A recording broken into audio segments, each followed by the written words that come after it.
Hello and welcome to the spiritual coder. जैसा कि आप सभी लोग जानते हैं, हम यूट्यूब पर एक सीरीज़ चला रहे हैं जिसमें हम डेली लीट कोड की problem of the day solve करते हैं। तो चलिए हमारा आज का प्रॉब्लम देखते हैं। आज का जो हमारा प्रॉब्लम है वो है 231 पावर ऑफ 2। चलिए प्रॉब्लम स्टेटमेंट देखते हैं। प्रॉब्लम स्टेटमेंट है given an integer n return true if it is a power of 2, otherwise return false. An integer n is a power of 2 if there exist an integer x such that n equals to 2 to the power x। Suppose हमको कोई भी एक number दिया होगा, हमको सिर्फ उसको check करके बताना है कि वो 2 की पावर है कि नहीं। जैसे अगर मान लीजिए हमको दिया है n4, तो हमको सबको पता है कि जो 4 होता है वो 2 की पावर 2 होता है। सपोज़ अगर हमको n दिया है सपोज़ हमको n दिया है 4, तो हमको सबको पता है कि अगर 2 की पावर 2 करूँगा तो वो आ जाएगा 4। हाँ, तो ये है जो है 2 की पावर है। अगर ऐसा है तो हमको ट्रू रिटर्न करना है, वरना हमको फॉल्स रिटर्न करना है। तो अब अगर एज अ बिगिनर या एज अ इंटरमीडिएट मैं किसी के बारे में भी सोचूं, तो उनके दिमाग में या फर्स्ट जो अप्रोच इसको लेके क्वेश्चन को आना चाहिए, वो सबसे पहले जो नॉर्मली आना चाहिए वो ऐसे आना चाहिए कि सपोज़ मेरे को कोई भी एन दिया हुआ है। सपोज़ मेरे को एन दिया हुआ है, मान लेता हूँ मैं एन दिया है मेरे को 8। तो ये तो मैं कर सकता हूँ क्या कि मैं एक बार फर्स्ट ले लेता हूँ 2 को और उसको बार बार मल्टीप्लाई करते जाऊँ, और मल्टीप्लाई करते करते चेक करती हूँ कि क्या वो 8 बन गया। सपोज़ मैं फर्स्ट ले लिया 2, देन मैंने 2 को मल्टीप्लाई करा अगेन 2 के साथ, चेक करा क्या ये इक्वल इक्वल 8 हो गया है, तो नहीं, ये नहीं हुआ है। देन इसके साथ मैंने एक और बार 2 मल्टीप्लाई करा, तो अब की बार 3 2 हो जाएंगे। तो हाँ, अब की बार जो है ये 8 बन चुका है, तो कर दिया ट्रू। अब सपोज़ 8 की जगह यहाँ पर 9 दिया होता तो 9 तो नहीं बन पाता, तो ये कंडीशन भी फॉल्स हो जाती। देन मैं अगेन एक और 2 इंटू करता इसमें,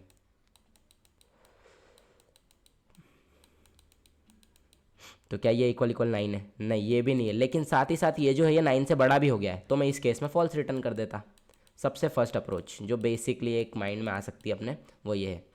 ये 2 इंटू 2 मैं लिख रहा हूँ, बाकी इसको आप एक वेरिएबल के साथ करेंगे कि मान लो एक वेरिएबल मैंने टी ले लिया, उसमें असाइन कर दिया 2। फर्स्ट टाइम में उसके अंदर एक 2 का इंटू करा और उसी को फिर इसमें स्टोर कर दिया, तो यहाँ 4 हो जाएगा। देन उसमें एक और 2 इंटू करा, फिर यहाँ 8 स्टोर हो जाएगा। आप उस वेरिएबल के साथ करना, मैंने इसको एक्सप्लेन ईजी वे में करा है। इसके अलावा जो और अप्रोच किसी के माइंड में आ सकती है, तो वो ये आ सकती है कि सबसे पहले मैं देखूं कि अगर मान लो 2 देखूं, तो 2 की जो अगर अपन बिट के फॉर्म में लिखें, तो 2 का अगर बाइनरी कन्वर्जन देखूं तो वो होगा 1 और 0। अगर मैं 4 का देखूं तो 4 का होगा 1 0 0।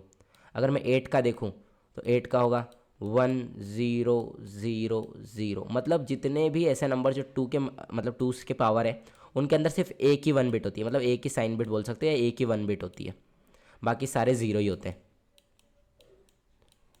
अगर आपने ये बात नोटिस करी हो तो आप इसके थ्रू भी कर सकते हो कि आप कोई भी, अगर आपको एन दिया है तो आप उसका बाइनरी में कन्वर्जन करोगे। मान लो मेरे को एन दिया है 8, तो मैंने इसको बाइनरी में कन्वर्ट करा, तो इसका बाइनरी आया 1 0 0 0। फिर आप इसको चेक कर लो कि इसके अंदर कितनी 1 वाली बिट है, तो इसके अंदर सिंगल ही 1 बिट है, मतलब ये वाला है, तो इसके लिए आप ट्रू रिटर्न कर दोगे।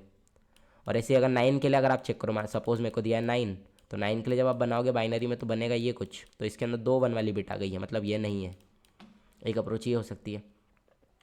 लेकिन अगर आपने कभी ऑब्जर्व किया हो, तो जैसे अगर मैं यहाँ लिख के बताऊँ, जैसे 1 का अगर मैं बाइनरी कन्वर्जन करूँ तो 1 का होता है 0 1, 2 का होता है 1 0, 3 का होता है 1 1, 4 का होता है 1 0 0।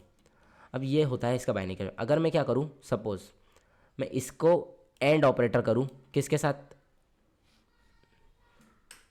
सपोज़ मैं किसी भी वैल्यू का एंड निकालूँ उससे एक कम वैल्यू के साथ, जैसे अगर मैं मान लो 2 के साथ करूँ 1 के साथ, तो इसके साथ अगर मैं निकालूँ एंड ये, तो अगर मैं साइड में अलग से लिखूँ तो ये हो गया 2 का बाइनरी, ये हो गया 1 का बाइनरी।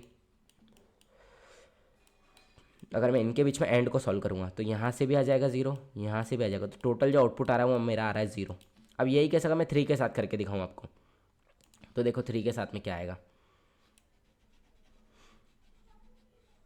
फिर मैं आपको एक समझे एक्सप्लेन करूँगा कि मैं बताना क्या चाह रहा हूँ। 3 के साथ अगर मैं, तो ये हो गया 3 का बाइनरी। अगर मैं इससे -1 लूँ तो ये हो गया 2 का बाइनरी। अब मैं अगर इनका एंड निकालूंगा तो यहाँ से आ जाएगा 0, यहाँ से आ जाएगा 1, मतलब यहाँ पर कुछ और ही वैल्यू आ रही है, 0 नहीं आ रहा है। तो अगर आपने नोटिस किया होगा तो कोई भी ऐसी वैल्यू जो 2 की पावर है, अगर मैं उसका बाइनरी उसका एंड निकालूँ उससे कम के साथ, जैसे अगर मैं 4 का निकालूँ 1 0 0 का 3 के साथ, 4 का अगर मैं बाइनरी निकाल रहा हूँ 3 के साथ, एंड के साथ है ना, मतलब एंड कर रहा हूँ दोनों का बाइनरी का, तो यहाँ आ जाएगा 0, यहाँ भी आ जाएगा 0, यहाँ भी आ जाएगा 0। मतलब जो भी 2 की पावर होंगे उनका बाइनरी उससे कम के साथ, मतलब उनका एंड ऑपरेटर करना बिटवाइज एंड, उनसे कम के साथ हमेशा 0 आएगा। बस हमको इसी लॉजिक को कोड करना है। अगर मैं आपको कोड करके बताऊँ तो आप बहुत अच्छे से समझ पाएंगे। सिर्फ करना मुझे इतना है कि पहले मैंने एक कंडीशन दे दी कि कभी मेरे पास जो वैल्यू आई वो 0 या 0 से कम आ गई तो उसके लिए तो हमको चेक नहीं करना है। तो 0 और लेस देन, मतलब अगर n जो है वो 0 या उससे छोटा हो जाए तो सीधे रिटर्न कर दो क्या, फॉल्स। वरना रिटर्न कर दो क्या, n एंड n-1। इनके बीच में निकाल लो पहले एंड, और एंड निकालने के बाद जो वैल्यू बचना चाहिए वो क्या होना चाहिए, इक्वल इक्वल 0। तो मैंने इनका एंड सॉल्व करने के बाद ये इक्वल इक्वल अगर 0 है तो ट्रू रिटर्न कर दो, वरना फॉल्स रिटर्न कर दो। आई थिंक इसको समझ गए होंगे कि ये लाइन क्या कहना चाहती है। पहले ये सॉल्व होगा, इसका जो भी आउटपुट होगा वो चेक होगा क्या वो इक्वल इक्वल 0 है। अगर इक्वल इक्वल 0 होगा तो ट्रू रिटर्न हो जाएगा, और नहीं होगा तो फॉल्स रिटर्न हो जाएगा। अगर मैं इसको रन करके दिखाऊँ आपको, हाँ तो ये प्रॉपरली रन हो रहा है। अगर मैं इसको सबमिट करके बताऊँ तो प्रॉपरली सबमिट भी हो रहा है। ये इसका बेस्ट सॉल्यूशन है क्योंकि इसमें कोई लूप की कुछ भी ज़रूरत नहीं पड़ रही है। अगर आप आपका नॉर्मली कोई और कोड करते, सपोज़ अगर आप 1 से लेके n तक की चेकिंग करते तो उसके लिए आपको एक लूप लगता। अगर आप लूप लगता है ना, मतलब मेरा कहने का मतलब है ऑर्डर ऑफ n कॉम्प्लेक्सिटी हो जाती। अगर आप किसी भी एक पर्टिकुलर n वैल्यू के करस्पॉन्डिंग उसका बाइनरी कन्वर्जन करते तो उसके करस्पॉन्डिंग भी एक लूप लगता। जो भी कुछ चेकिंग करता तो उसकी भी करस्पॉन्डिंग लूप की कॉम्प्लेक्सिटी होती है। लेकिन ये एक ऐसा लॉजिक है जिसमें ऑर्डर ऑफ 1 कॉम्प्लेक्सिटी मिलेगी आपको, स्पेस भी और टाइम भी कांस्टेंट। तो इसलिए आप ये वाला लॉजिक बेस्ट है, आप इसको समझ सकते हैं, खुद से कोड कर सकते हैं, और आप इसको 1-2 बार ट्राई करेंगे तो आपको और बेटर तरीके से अंडरस्टैंड हो जाएगा। तो वीडियो को देखने के लिए थैंक यू।